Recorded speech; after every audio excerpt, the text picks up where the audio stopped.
We're in the middle of a long-term propaganda war designed to demonize and delegitimize Israel.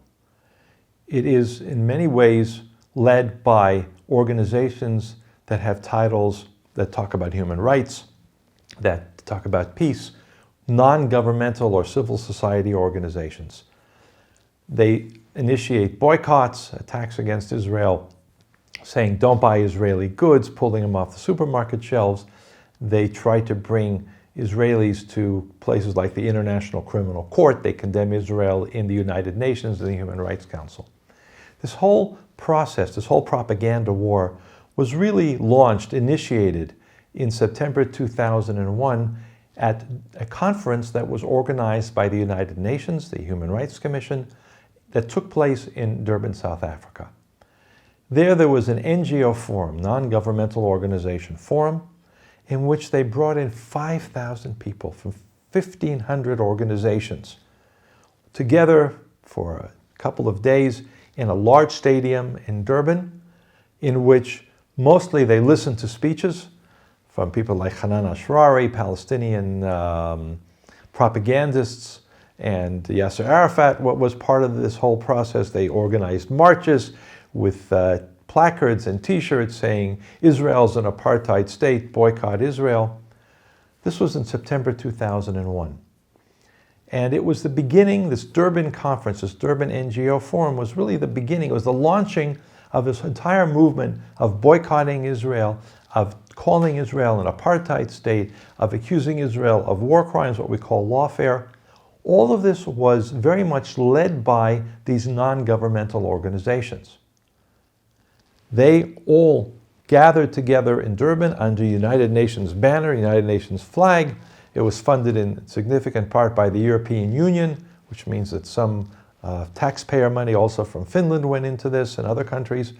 And it was also funded by the United Nations itself. It was funded by private foundations, the Ford Foundation. All, at least the way they advertised it, was to celebrate the end of apartheid in South Africa and the beginning of a movement, launching a movement for the complete elimination of racism, discrimination, and other forms of xenophobia. That was the title of this world conference organized by the United Nations.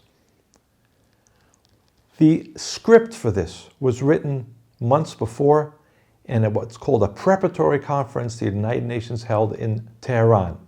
In Tehran, the United Nations Human Rights Council had its preparatory conference for this big celebration of the end of apartheid in Durban, South Africa.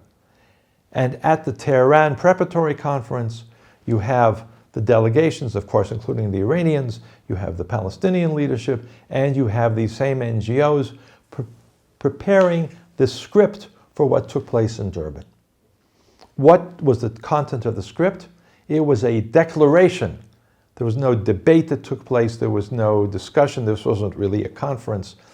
At the NGO forum, they adopted a declaration. They all cheered. That was the voting, in which the main point was to declare Israel to be an apartheid state and calling for, and this is a quote, the complete international isolation of Israel as an apartheid state.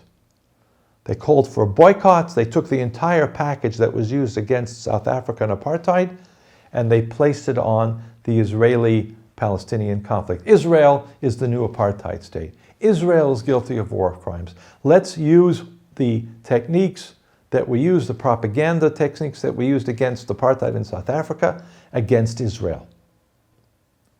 And it got lots of publicity, and this whole process is still taking place 20 years later. That's what we call the Durban Strategy, led by a number of prominent international non-governmental organizations under the banner of human rights.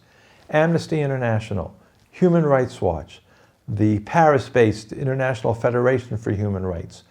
These organizations have budgets over 100 million or more US dollars or euros, pounds, huge amounts of money, hundreds of employees, within their ideological framework, a very strong emphasis, an obsession with attacking Israel.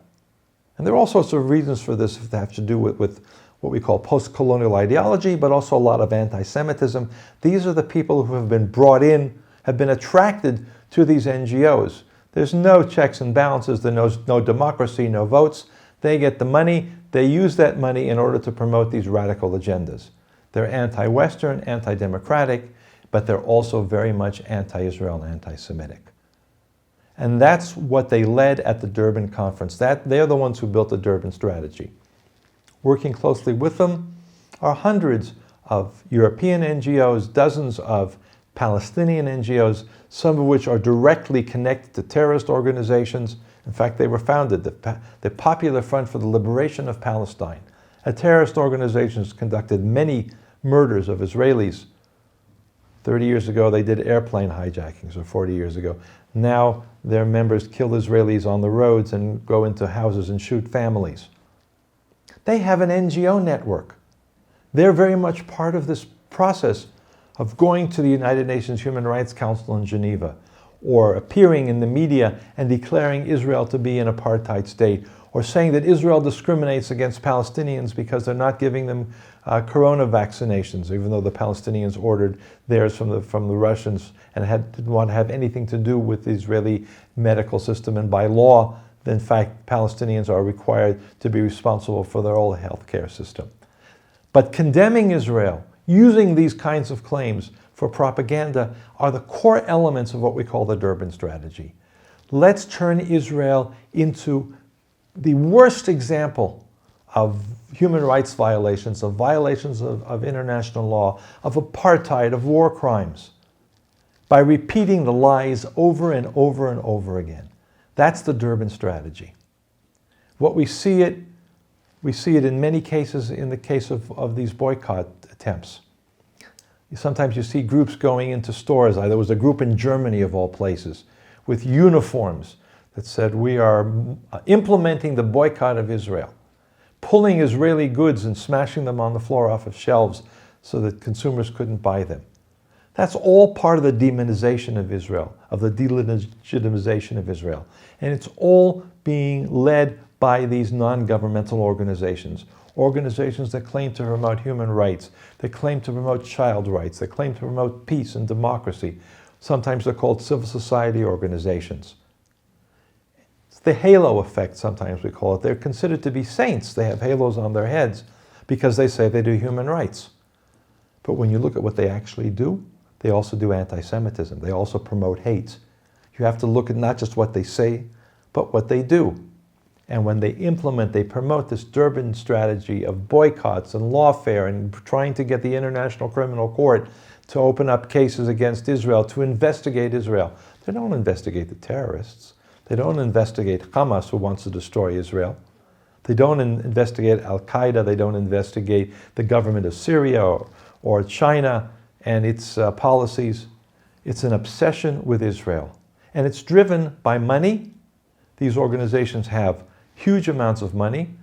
We estimate at NGO Monitor, based on our research, that at least 100 million euros a year goes into just the Palestinian, Israeli, and European organizations, and another 50 million approximately from Human Rights Watch and Amnesty and the International Global Organization, just in order to demonize Israel through these claims, all under the framework of the Durban Strategy.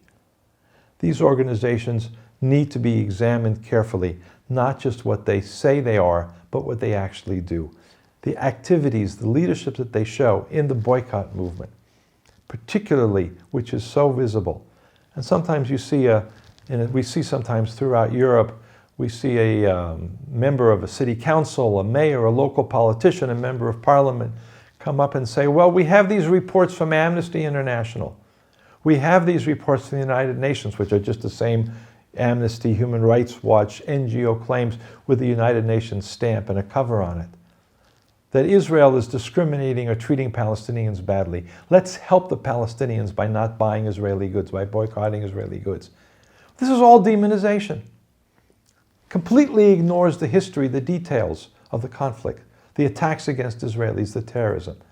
It's all part of political warfare. It's part of propaganda warfare. It does tremendous damage, not just to Israel, but also to any chances of peace for Palestinians, for their friends. This is a way of hoping that through international isolation, Israel will become like South Africa and will no longer exist.